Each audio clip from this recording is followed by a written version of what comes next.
कथेचं शीर्षक आहे आई भाड्याने देणे आहे.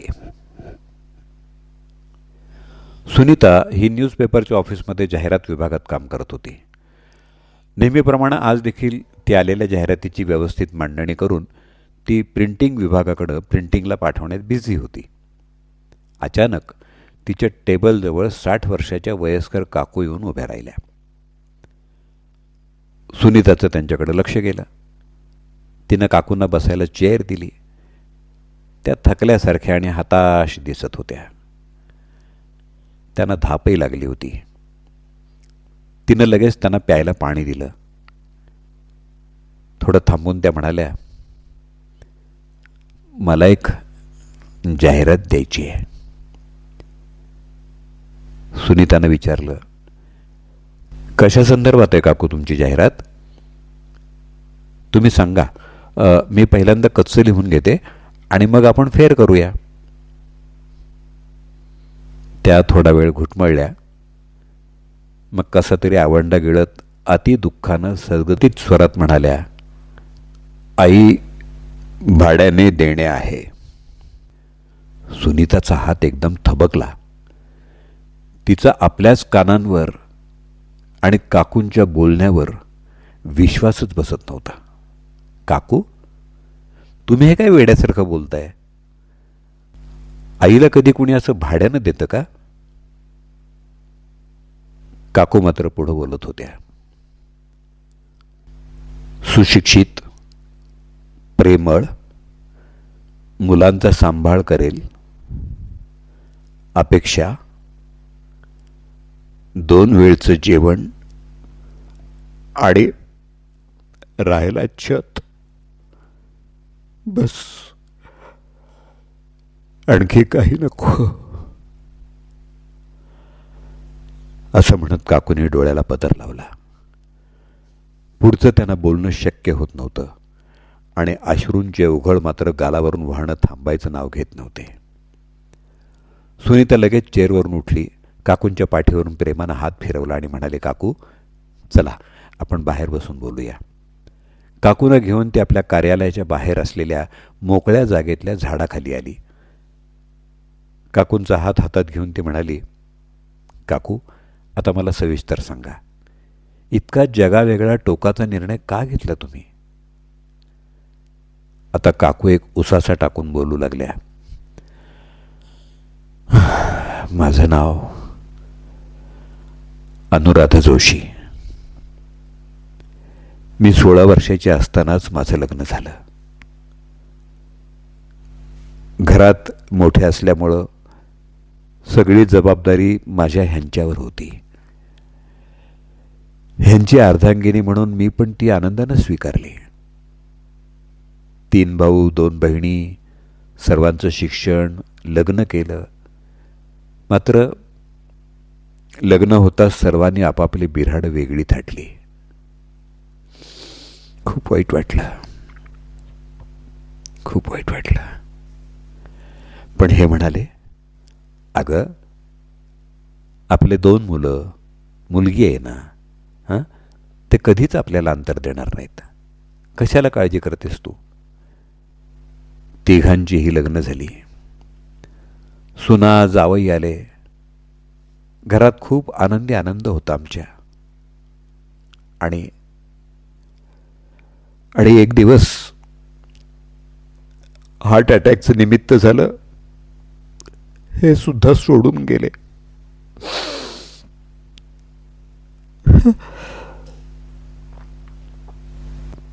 मी स्वतःला समजावलं, मी एकटी कुठे आहे? मुलं, सुना, जावाई, नातवंड, माझ्या भोवती तर गोकुळ आहे. पण काळाच्या ओघात दोन्ही मुलं वेगवेगळी राहायला लागली. तरी सुद्धा मी समाधानी होते. कधी या मुलाकडं तर कधी त्या. मी माझे शेवटचे दिवस अगदी आनंदात काढणार या विचारानं खुश होते. पण अचानक एक दिवस घरात मुलाची आणि सुनेची कुजबूज सुरू असलेली ऐकली. मी आडोशाला उभी राहिले. आणि कानावर शब्द पडले, आईला कुणाकडे ठेवायचं? माझा मुलगा समजावत होता, अगं राहू दे तिला, आपल्याकडेच राहू दे, ती आपल्या मुलांचा सांभाळ करेल. सून लगेच म्हणाली, नको, त्याकरता आया ठेवते मी. उगाच त्यांची दुखणी खुपणी करणं मला नाही जमणार. त्यापेक्षा त्यांना वृद्धाश्रमात पाठवा. हे ऐकून धक्का बसला आणि पायाखालची जमीनच सरकली. मुलीला फोन केला. तिच्या अडचणीच्या काळात खंबीरपणे तिच्या पाठीशी उभी राहिले होते मी. वाटलं तिला तरी माझी कदर असेल. पण ती बोलली, अगं मला माझ्या नवऱ्यानं सासू सासऱ्यांनी घराबाहेर काढलं तेव्हा तुझ्या मुलांनी नव्हतं ठेवून घेतलं मला आई. तुझा नेहमी माझ्या मुलांपेक्षा दादांच्या मुलाकडेच जास्त ओढा असायचा. आत्ता कुठं मला चांगली नोकरी लागली आहे, सुखाचे 4 दिवस आले तर तुझं ओझं मला नाही झेपणार आई. कारण मुलाला मी शाळेत पाठवते आणि निश्चिंत होऊन ऑफिसला जाते. तुला ठेवलं तर उगीच काळजीत दिवस जाईल माझा. अगं जगू दे मला माझ्या मनासारखं आता तरी. नाही, तुला कसं ठेवू मी? तू बघ, परत प्रयत्न करून दादाकडंच. दुसऱ्या मुलांना तर चक्क घर लहान आहे त्यामुळं मी राहिली तर त्यांना प्रायव्हसी मिळणार नाही असं बोलून दाखवलं. हे सर्व ऐकलं आणि आजपर्यंत केलेल्या त्यागाचा, निस्वार्थीपणानं उधळलेल्या प्रेमाचा पराभव झाला असं वाटलं. खूप रडले, खूप रडले आणि ठरवलं आता इथं एक क्षण देखील राहायचं नाही.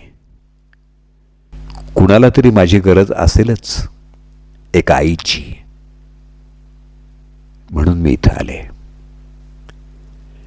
एव्हाना सुनीताचं डोकं पार सुन्न झालं होतं. 2 मुलं, सुना, नातवंड, मुलगी, एवढा गोतावळा असताना एका आईवर अशी अतिशय वाईट वेळ यावी. ते काकूंच्या अधिक जवळ जाऊन त्यांच्या मांडीवर हळूच डोकं ठेवून त्यांना म्हणाले, काकू काकू, भाड्यानं राहायची तुला काहीही गरज नाही. मला मात्र तुझी गरज आहे. खरंच मला आई हवी आहे. तू होशील माझी आई? मुलगी म्हणून तू मलाच भाड्यानं घे ना. असं म्हणून सुनीता काकूंना घेऊन फ्लॅटकडे निघाली, चेहऱ्यावर एक वेगळं समाधान घेऊन. कारण तिच्यासोबत आता तिची अतिशय प्रेमळ आई होती. लेखिका शिल्पा प्रफुल्ल चऱ्हाटे, मुंबई. लेखिकेचा मोबाईल नंबर 9869068887. अभिवाचक दत्ता सरदेशमुख.